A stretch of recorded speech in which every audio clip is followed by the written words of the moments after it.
right, let's do a little week 8 hot read.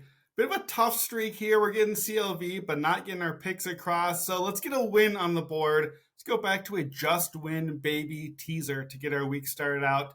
I'm going to take the Ravens -8 at the Cardinals and the Lions -7.5 against the Raiders home on Monday Night Football. So both teams tease them under a field goal.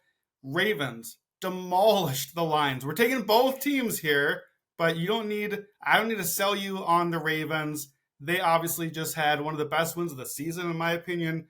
Cardinals, their bubble burst like a month ago. They got that win against Dallas. We decided that, the Cardinals are kind of frisky now.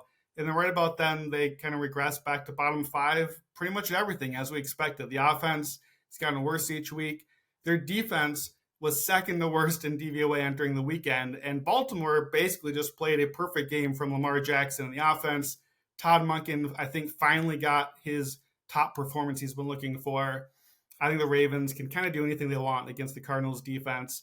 Should be able to run it up and at least win by a field goal for us. And then the Lions, look, they got crushed here, but it's a bad spot. Jared Goff outdoors, on the road, in the wind, missing a lot of guys. We kind of knew going in that's not a great spot for him. Here we are, home Monday night. The Lions are a different animal at home, and this is only their second time even hosting Monday Night Football since 2014. So this is a spot where a Dane Campbell sort of team, they're going to come out with pride. They're going to come out and show that today what we saw was a fluke. So I think they take care of the Raiders, who, frankly, I don't know how this team has won 3 games. They got embarrassed by the Bears today. 30-12 to the Bears? The Chicago Bears? They had 235 yards in this game. You lose to Tyler Bagent, Division II debut as a rookie. You allow 3 touchdowns to Deontay Foreman. I mean, that's embarrassing. So these teams both got embarrassed, but I'm not going to be too thrown off by the Lions. They were my number 1 team in the power rankings. They have proven themselves throughout the season. I'm not going to let 1 week throw us off the scent. The Raiders just aren't very good. They are not a 3-win team, despite what the win-loss record says. They're a lot more like the team that just kind of got embarrassed by the Bears. So give me the Lions, give me the Ravens. I would not be surprised if either or both of these teams get 2-9. Teaser protection, really, to stop us from doing what we're doing right now. So let's tease them. Ravens -2, Lions -1.5. Just win, maybe, by a field goal. Other hot read for week 8. Let's go to Seattle. And give me the Seahawks, -2.5 against the Browns. I think that one possibly could get to the key number. I want to grab it below the 3.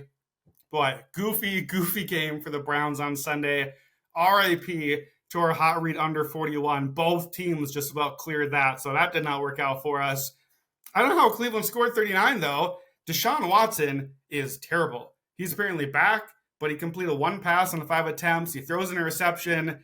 He goes out with an injury. That's not an injury. That kind of looks like he just got benched.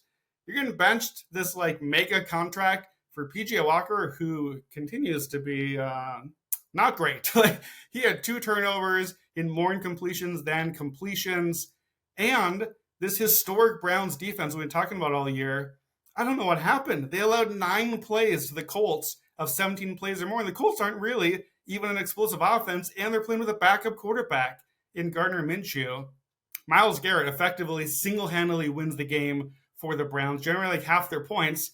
Hopefully doesn't do that against Seattle. It is a bit of a risk here, but I think that we need to pay attention to the other side of the ball. We're going to get a lot of talk about Browns defense, Seattle offense. That's a fun matchup. The other side is where the bet is. Seattle's defense, actually, in the last 3 weeks, they are number 1 in EPA per play, ahead of Cleveland. And they had another really good performance against the Cardinals today. Seattle wins by double digits despite 3 turnovers to none, the deficit for them. They have an interception at the 1-yard line. They have to settle for a field goal at the 1-yard line. This was a dominant defensive performance, and Seattle should have won by a lot more. I think the offense holds up as long as the line protects them, but it's the defense that's the mismatch. Seattle is number 1 in run DVOA defense. That's Cleveland's identity. That's the one thing the Browns want to try to do. So if Seattle takes that away, now it's Deshaun Watson or PJ Walker. I don't know who it is. I don't know if Cleveland even has a quarterback, but it's got to be one of them. Seattle really is better than the numbers have looked so far. They're falling short in the red zone and on 3rd down. Historically, those things tend to even out over the season, and the Browns' defense has been elite at those items. Maybe we get some regression in our favor both ways on this one. Give me Seattle -2.5. It was 1.5 Sunday morning. I think we could hit the key number as we start to panic a bit about the Browns quarterback situation. So, hot reads for week 8. Seahawks -2.5 against the Browns. And then our just win baby teaser, Ravens -8 at the Cardinals, Lions -7.5, Monday Night Football against the Raiders.